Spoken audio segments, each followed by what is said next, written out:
तो बच्चों हम लोग कर रहे हैं क्लास 10th का प्रकाश का परावर्तन। ठीक है, एक क्लास हम लोग ऑलरेडी पहले कर चुके हैं। पिछला जो क्लास था हमारा उसमें हम लोग सीखे थे कि प्रकाश क्या है, किसी वस्तु को हम कैसे देखते हैं और प्रकाश स्रोत से क्या समझते हैं और प्रकाश स्रोत कितने तरह के होते हैं। ठीक है, तो आपको याद होगा, जो भी बच्चे लेक्चर देख रहे हैं वो कोशिश जरूर करेंगे इस वक्त कि आपको आ रहा है कि नहीं, थोड़ा दिमाग पर जोर देंगे और ये प्रकाश क्या है।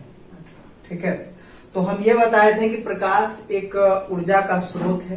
प्रकाश वह कारण है, कारक है जिसके वजह से हम किसी वस्तु को देख पाते हैं। ठीक है, फिर बताए थे कि किसी वस्तु को कैसे देखते हैं, क्या सिर्फ प्रकाश रहने मात्र से किसी वस्तु को हम देख पाएंगे? तो आंसर है नहीं, प्रकाश है और उस वस्तु से प्रकाश टकराकर अगर हमारे आंख में पड़ता है तब हम उस वस्तु को देखेंगे।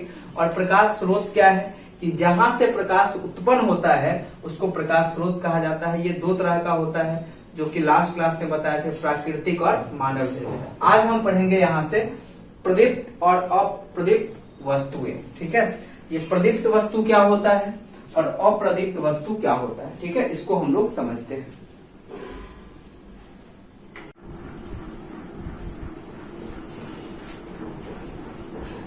तो प्रदीप्त और अप्रदीप्त वस्तु या फिर वस्तुएं इसको बोलते हैं। ठीक है, आप लोग थोड़ा ध्यान से समझिएगा, ये पिछला क्लास है।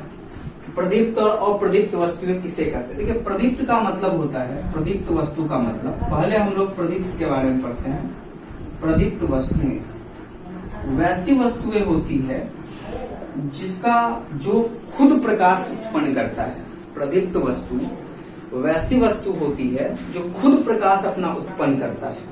ठीक है, तो वैसी वस्तुएं जो खुद अपना प्रकाश उत्पन्न करता है, उसे प्रदीप्त वस्तु कहते हैं।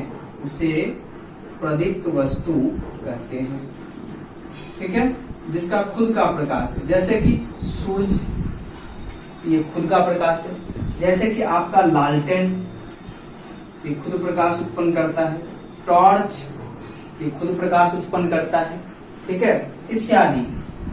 जो कीड़े मकोड़े होते हैं, आपका भगजोगनी जिसको बोलते हैं, ये खुद अपना प्रकाश उत्पन्न करता है। तो इसको कहा जाता है प्रदीप्त वस्तुएं इत्यादि। बहुत सारे एग्जाम्पल है। आप जब भारती भवन का बुक पढ़ेंगे ना तो एक एग्जाम्पल मिलेगा। अलग किताबें भी है जिसमें पढ़ के आप और लिखिए, जरूर कोशिश कीजिए लिखने का। ठीक है, अब आगे बढ़ते हैं। ये क्लियरिटी आ गया दिमाग में कि प्रदीप्त वस्तुएं वो वस्तुएं होती है जिसका खुद का प्रकाश होता है। जैसे अब है अप्रदीप्त वस्तु, इसका क्या मतलब हुआ? प्रदीप्त का मतलब हुआ जिसका खुद का प्रकाश हो, तो अप्रदीप्त का क्या मतलब हुआ? अ का मतलब होता है नहीं, अप्रदीप्त मतलब प्रदीप्त, जो प्रदीप्त नहीं है, मतलब जिसका खुद का प्रकाश ना हो। जिस वैसी वस्तुएं जिसका खुद का प्रकाश ना हो उसको हम लोग अप्रदीप्त वस्तुएं कहते हैं। तो इसको आप इसी परिभाषा में लिखेंगे कि जिसका या फिर जिस वस्तु का खुद का प्रकाश ना हो, उसको क्या बोलते हैं हम लोग? उसे अप्रदीप्त वस्तु कहते हैं। जिस वस्तु का खुद का प्रकाश ना हो उसे हम अप्रदीप्त वस्तु कहते हैं। अब उदाहरण के तौर पे अगर आप पेश करेंगे, देखिए यहाँ पर उदाहरण क्या आएगा इसका। जैसे देखिए कुर्सी। एक बात बताइए आप लोग, जो भी बच्चे देख रहे हैं, क्या कुर्सी हमको दिखाई देता है? तो बहुत सरल आंसर है, कोई भी बता देगा हाँ सर दिखाई देता है। क्यों नहीं दिखाई देता है? कुर्सी दिखाई देता है, ये बोर्ड दिखाई देता है। और देखते कैसे हम किसी वस्तु को? तो सर देखते हैं हम किसी वस्तु को, प्रकाश कहीं से आती है, इस बोर्ड पे पड़ती है और बोर्ड पर पड़ने के बाद हमारे आंख में आएगी तो हम उसको तो हमको ये दिखाई देगा। इसका मतलब है कि सर बोर्ड से जो है प्रकाश आपके आंख में तो गया है कि नहीं? आप लोग किताब देख रहे होंगे, किताब से प्रकाश टकराकर आपके आंख में गया है, एकदम पूरा रेटिना के अंदर गया है।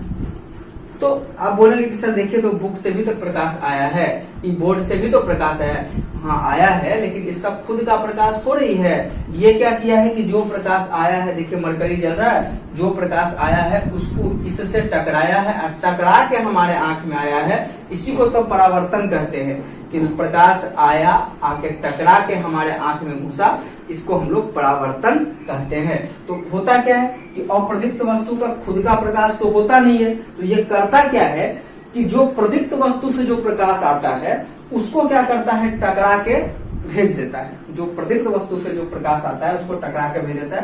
कुर्सी हो गया, चंद्रमा भी इसका एग्जाम्पल है। चंद्रमा क्या एग्जाम्पल है? चंद्रमा। चंद्रमा क्या करता है? ये चंद्रमा क्या करता है? सूर्य के प्रकाश को परावर्तित करता है। सूर्य के प्रकाश को परावर्तित करता है चंद्रमा का अपना कोई प्रकाश नहीं है, ठीक है, ये परावर्तित करता है, याद रखेंगे। और कई सारी आपकी किताबें हैं, किताबें भी इसी प्रकार का उदाहरण है। बहुत सारी चीजें, ठीक है, इत्यादि, जिसका खुद का प्रकाश नहीं होता है, ठीक है।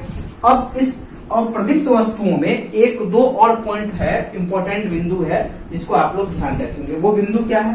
पहली बिंदु ये है, देखिए,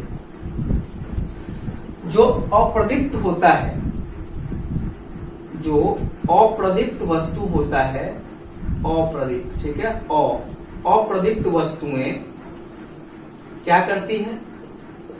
प्रदीप्त वस्तु से प्राप्त प्रकाश को परावर्तित करती है। परावर्तित का क्या मतलब होता है? करती है। परावर्तित मतलब देखिए, जैसे कि ये आपका किताब है, चलो हम मान लिए कि ये सर देखिए आपका किताब है। कौन सा किताब है? सर भौतिकी का बुक है आपका, ठीक है ना, ये भौतिकी का किताब है। आप लोग आंख लगा के यहाँ पे बैठे हुए हैं देखने के लिए भौतिकी की किताब को, ऐसे ऐसे देखेंगे ना, ऊपर से ऐसे भौतिकी को। होगा क्या कि यहाँ पर आपका जल रहा है लालटेन। चलिए, आप लालटेन का जमाना रहा नहीं, लालटेन अब चलता नहीं है, लेकिन लालटेन सब होता है कि यहाँ से प्रकाश गया और ये क्या क्या यहाँ से टकरा के आंख में चला गया। तो ये भौतिकी का जो किताब है ना, वो उसका अपना प्रकाश नहीं था। बात करेंगे प्रकीर्णन के बारे में, ठीक है, प्रकीर्णन, ठीक है, हम लोग प्रकीर्णन के बारे में बात करेंगे। इसको हम लोग इंग्लिश में बोलते हैं स्कैटरिंग। देखिए प्रकीर्णन क्या होता है इसको समझिए। जैसे कि ये क्या है आपका धूलकण है, धूलकण, ठीक है। वातावरण में बहुत सारे डस्ट पार्टिकल होते हैं, धूलकण होते हैं। दिन में क्या होता है कि ये सन है, ये लाइट पड़ा, ठीक है, इस धूल पर बहुत सारे धूल। तो दिन में क्या करता है, ये सनलाइट को अवशोषित करता है, ठीक है, दिन में सनलाइट को ये अवशोषित करता है, ठीक है। ये तो ये क्या करता है, अवशोषित करता है, अवशोषित करता है, ठीक है, प्रकाश को। तो ये प्रकाश को अवशोषित करने के बाद फिर क्या करता है, ये धूलकण क्या करता है, लाइट को छोड़ता रहता है, ठीक है। अवशोषित करने के बाद लाइट को, प्रकाश को छोड़ता है। इसी प्रक्रिया को प्रकीर्णन कहा जाता है, ठीक है। इसी प्रक्रिया को क्या कहा जाता है, प्रकीर्णन कहा जाता है। तो प्रकीर्णन कैसी प्रक्रिया है, ठीक है। तो हम ये बोल सकते हैं कि जो बहुत सारी वस्तु है, ऐसी वस्तुएं हैं जो अवशोषित प्रकाश को वातावरण में पुनः छोड़ता रहता है। अवशोषित प्रकाश को वातावरण में पुनः छोड़ने की प्रक्रिया को हम लोग क्या बोलते हैं, प्रकीर्णन बोलते हैं, ठीक है। तो अवशोषित प्रकाश को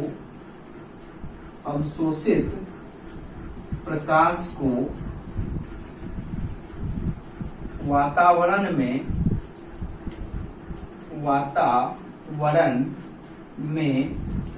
छोड़ने या उत्सर्जित करने की प्रक्रिया को छोड़ने या उत्सर्जित, ठीक है, उत्सर्जित करने की प्रक्रिया को प्रकीर्णन कहा जाता है। ठीक है, आप इसको नोट कर लेंगे, प्रकीर्णन कहा जाता है। अब एक चीज और ध्यान देना है आप लोगों को, क्या ध्यान देना है, देखिए कई बार ऐसा होता है कि बहुत जगह लाइट नहीं होता है। ठीक है, जैसे सन का लाइट जो है वहां पर नहीं पड़ता है, जैसे मरकरी है, बल्ब है, वहां लाइट नहीं जाता है, लेकिन वो भी वस्तु दिखाई देता है।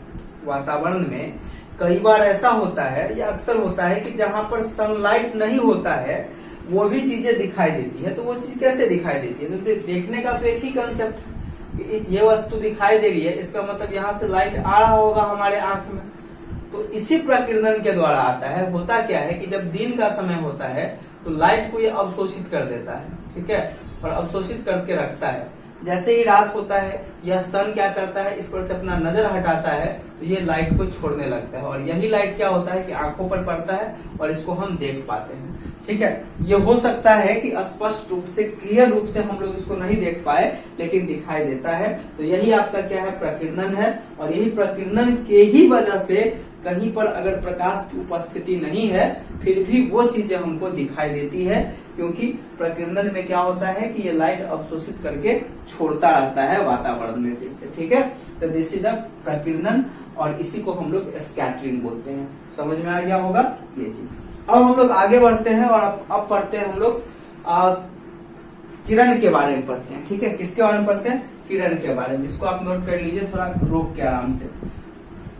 प्रकाश की किरण के बारे में पढ़ते हैं, प्रकाश की किरण। ठीक है, ray of light, ray of light, प्रकाश की किरण किसको बोलते हैं। देखिए किरण आप लोग पढ़े होंगे रेखा गणित में, किरण क्या होता है। ठीक है, एक जगह कहीं से शुरू होता है और आगे की तरफ जो एक लाइन बढ़ता है जिसमें एरो का निशान होता है, तीर का निशान होता है, इसी को क्या बोला जाता है, किरण बोला जाता है।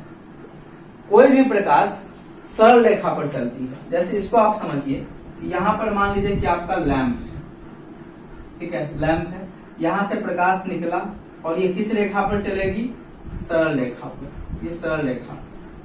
तो प्रकाश को, प्रकाश के पथ को, प्रकाश के रास्ता को, ठीक है, प्रकाश के रास्ता या फिर गमन, गमन का मतलब चलना, गमन को दिखाने के लिए, गमन को दिखाने के लिए एक सरल रेखा, एक सरल रेखा का प्रयोग किया जाता है, एक सरल रेखा का प्रयोग किया जाता है, जिसे जिसे हम लोग, जिसे प्रकाश की किरण कहते हैं, प्रकाश की किरण कहते हैं। ठीक है, समझ में आ गया क्लियर कि लाइट किधर से किधर जा रहा है, लाइट इधर से इधर जा रहा है कि इधर से इधर जा रहा है, इसको दिखाने के लिए हम लोग इस्तेमाल करते हैं एक सरल रेखा का। ठीक है, और वो वैसे सरल रेखा जिसमें तीर का निशान हो। तीर का निशान यह प्रदर्शित करता है कि लाइट किधर से किधर जा रहा है। अब तीर का निशान अगर ऐसे हो जाता, इसका मतलब लाइट इधर से इधर आ रहा है, प्रकाश इधर से इधर आ रहा है। ठीक है, तीर का निशान किसको प्रदर्शित करता है, तीर का निशान प्रकाश के गमन की दिशा, प्रकाश के गमन का मतलब होता है चलना, गमन की दिशा को प्रदर्शित करता है, दिशा को प्रदर्शित करता है। आप ये चीज याद रखेंगे। ठीक है, तो आप समझ गए यहाँ पर प्रकाश की किरण किसको बोलते हैं। एक बार और समझ लीजिए कि प्रकाश किधर से किधर जा रही है, इसको दिखाने के लिए हम एक सरल रेखा का यूज करते हैं, प्रयोग करते हैं। और सरल रेखा इसीलिए क्योंकि प्रकाश हमेशा सरल रेखा पर चलती है, किसके साथ, तीर के साथ प्रयोग करते हैं, इसी को प्रकाश की किरण कहा जाता है। और जो तीर का निशान होता है वो प्रकाश के गमन की दिशा को प्रदर्शित करता है। ठीक है, तो आप लोगों को प्रकाश की किरण समझ में आ गया। किरण का काम है दिखाना प्रकाश किधर से किधर जा रहा है, तो ये चीज है। अब देखिए बहुत सारा किरण, अब मान लीजिए कि कोई लाइट है, ठीक है, आप ही के हाथ लैंप है, लालटेन है, डिबिया है, मोमबत्ती है, तो ऐसा थोड़ी है कि एक ही किरण यहाँ पे जा रहा होगा, बहुत सारे किरण जा रहे होंगे। देखिए ऐसे भी जा रहे होंगे किरण, यहाँ से इधर भी लाइट मिलता रहता है, यहाँ लैंप रखा है इधर भी मिलता है, इधर भी मिलता है, हर डायरेक्शन में लाइट यहाँ से मिलता रहता है। तो ऐसा थोड़ी है कि प्रकाश का जो किरण है, जो प्रकाश की ये किरण यहाँ पर है वो एक ही होता है, बहुत सारा होता है। तो जब बहुत सारे प्रकाश की किरण एक साथ चलती है तो इसको किरण पुंज कहा जाता है। ठीक है, तो हम किरण पुंज को क्या लिख सकते हैं, प्रकाश का जो, हाँ ये बोलेगा कि आपका किरण पुंज क्या है, इसको हम लोग बोलते हैं बीम ऑफ लाइट। ठीक है, इंग्लिश में इसका नाम है बीम ऑफ लाइट, आप ध्यान रखेंगे।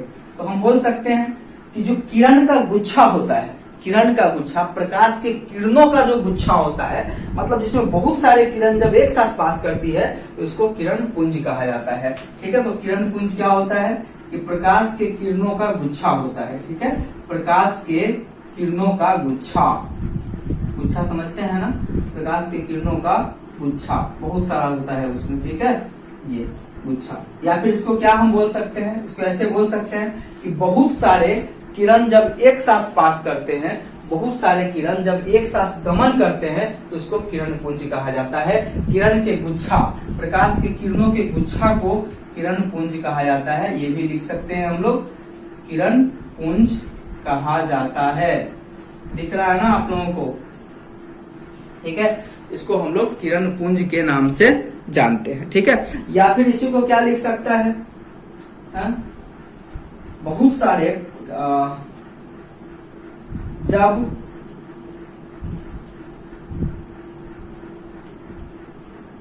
बहुत सारे, ठीक है ना, जब ये लिख सकते हैं इसको हम लोग, जब बहुत सारे प्रकाश के किरण एक साथ गमन करते हैं, जब बहुत सारे प्रकाश के किरण एक साथ गमन करते हैं, लिख सकते हैं आप इसको, जब बहुत सारे प्रकाश की किरण, जब बहुत सारे प्रकाश किरण एक साथ गमन करते हैं, एक साथ गमन करते हैं, तो उन्हें क्या कहा जाता है, किरण पुंज कहा जाता है। पता चला किरण पुंज क्या होता है? किरण पुंज हम लोग प्रकाश के गुच्छों को कहते हैं। अब हम लोग समझेंगे कि किरण पुंज कितने प्रकार के होते हैं। ठीक है, क्या समझेंगे कि किरण पुंज कितने प्रकार के होते हैं। इसको होल्ड कीजिए मोबाइल पर, इसको और इसको लिख लीजिए पहले। ठीक है, और हम चलते हैं यहाँ पर किरण पुंज के प्रकार पर। ठीक है, फिर हम लोग जब किरण पुंज के प्रकार पढ़ लेंगे तो जो अगला हमारा क्लास होगा इसमें हम लोग पढ़ेंगे परावर्तन के बारे में, या फिर परावर्तन किसको बोलते हैं। देखिए किरण पुंज आपका जो है, किरण पुंज के प्रकार। ठीक है, किरण पुंज मुख्य तौर से 3 प्रकार के होते हैं। ठीक है, अपसारी किरण पुंज, समानांतर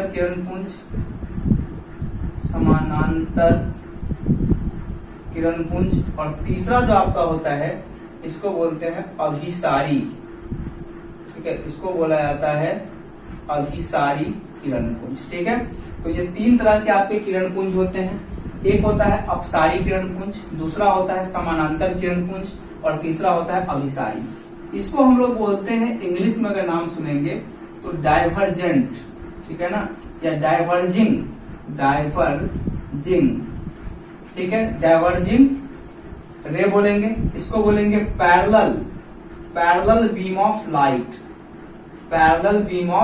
लाइट, इसको बोलते हैं। और अभिसारी को बोलते हैं हम लोग कन्वर्जिंग, इसको क्या बोलते हैं, इसको बोलते हैं कन्वर्जिंग। चलिए अब क्या होता है इसको समझेंगे। देखिए अपसारी किरण पुंज क्या होता है कि जब एक बिंदु से प्रकाश की किरणें, बहुत सारी प्रकाश की किरणें निकलती है, जब एक बिंदु से, ये आपका बिंदु है, और एक बिंदु से अगर प्रकाश की किरण निकलती है और चारों तरफ फैलती है, तब इसको अपसारी किरण पुंज कहा जाता है। और समानांतर क्या है, ये देखिए एक सभी किरण पुंज एक दूसरे के समानांतर होते हैं, तब उसको हम लोग क्या बोलते हैं, समानांतर किरण पुंज कहते हैं। और अभिसारी क्या होता है कि जब बहुत सारे किरण पुंज एक बिंदु पर जाकर मिलती है, जब बहुत सारे किरण पुंज एक बिंदु पर जाकर मिलती है, तब उसको अभिसारी किरण पुंज कहा जाता है। तो 3 प्रकार के किरण पुंज है। पहला है अपसारी किरण पुंज, इसमें क्या होता है कि एक बिंदु से प्रकाश निकल के फैलता रहता है, एक बिंदु से प्रकाश निकल के क्या होता है, फैलता रहता है चारों डायरेक्शन में। इसमें क्या होता है कि एक साथ चलता रहता है। इसमें क्या होता है अभिसारी में कि बहुत सारे बिंदु से आके एक क्या होता है, एक बहुत सारे जगह से आकर एक बिंदु पर मिलता है। ठीक है, आप लोग जो दूरबीन इस्तेमाल करते हैं ना कागज को जलाने के लिए, आपके पास दूरबीन होता है, ऐसे करके होता है दूरबीन, और यहाँ से सन से देखिए लाइट आता रहता है, और ये क्या होता है कि बहुत सारे लाइट यहाँ सन से आ रहे हैं, और ये एक ही बिंदु पर ये कागज का टुकड़ा है, तो यहाँ पर जाकर सब क्या होता है, फोकस होता है, इसके वजह से ये जल जाता है। ठीक है, तो ये जो होता है ना, ये जहाँ पर काम होता है, ये कौन करता है, ये अभिसारी का काम है। ठीक है, अपसारी क्या करता है कि लाइट को क्या करता है, फैला देता है चारों तरफ। लाइट को क्या करता है, ये चारों तरफ फैला देता है, इसको हम लोग बोलते हैं अपसारी। ठीक है, तो अगर आपके रूम को पूरा का पूरा रोशनदान करना है, ठीक है, तो आप कौन सा काम करेंगे इसमें से, ये काम करेंगे तब ना लाइट फैलेगा। अगर ये काम करेंगे तो बहुत सारा लाइट आता रहेगा, एक जगह ऐसे जाकर सिकुड़ जाएगा। ठीक है, तो हम ये काम करेंगे। इसकी जो परिभाषा है अपसारी, समानांतर और अभिसारी की, जो आप किताब पढ़ेंगे, चाहे एनसीईआरटी हो चाहे भारतीय भवन आप लोग पढ़ रहे होंगे, तो उसमें इसकी परिभाषा लिखी हुई है कि अपसारी किरणपुंज किसको बोलते हैं, तो जब एक बिंदु से प्रकाश की किरणें निकलकर चारों दिशा में फैलती है तब इसको अपसारी कहा जाता है। जब बहुत सारे जो किरणपुंज है एक दूसरे के पैरेलल हो तब इसको समानांतर कहा जाता है, और जब बहुत सारे जगह से आकर एक बिंदु पर मिलती है, फोकस होती है, तब उसको अभिसारी किरणपुंज कहा जाता है। तो आज के लेक्चर में इतना ही। अगले क्लास में हम मिलेंगे प्रकाश के परावर्तन के साथ। अधिक से अधिक लेक्चर को शेयर कीजिए। ये लेक्चर बनाने का मेरा यही मकसद है कि जो बच्चे ग्रामीण इलाके के हैं जहाँ पर हिंदी मीडियम में पढ़ाई होती है, वो लोग भी पढ़ सके, अब अपने घर बैठे पढ़ सके। टीचर की काफी समस्या है, आप लोग इस बात को जानते हैं, तो अधिक से अधिक लोगों तक पहुंचाइए इसको, ताकि सब इसका फायदा उठा सके, सब पढ़ सके। धन्यवाद।